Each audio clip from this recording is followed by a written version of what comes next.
একদিক চোখ করে থাকবি, একদিক চোখ করে থাকবে, চোখ না কাটা ওই দিকে আমি দেই এটা কোন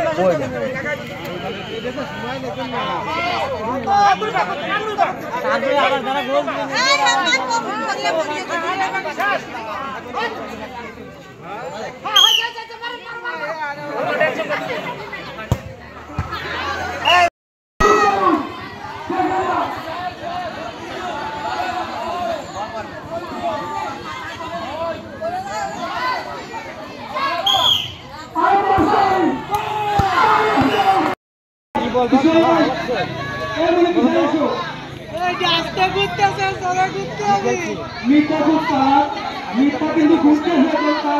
মানুষের চিত্ত বিনোদনের যে সুযোগ এটা অনেকটাই কমে গেছে।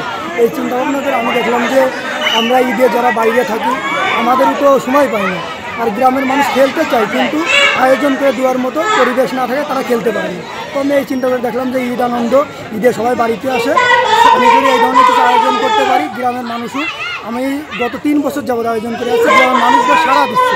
ওইখান থেকে আমি উৎসাহিত হয়ে আমি দেখলাম যে ঈদে বাড়ি আসবে সবাই, তাদের একটা আনন্দ বিনোদনের ব্যবস্থা করে দিই।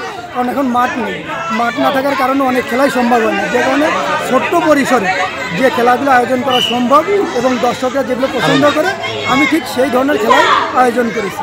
এবং এগুলো দেখে আপনারা দেখতে পাচ্ছেন যে দর্শক কিন্তু কানায় কানায় পূর্ণ, এরা খুবই উপভোগ করে এবং এরা যেভাবে উৎসাহ দিচ্ছে এভাবে যদি আমি উৎসাহ পাই তাহলে আমি এটা কন্টিনিউ করব। ধন্যবাদ।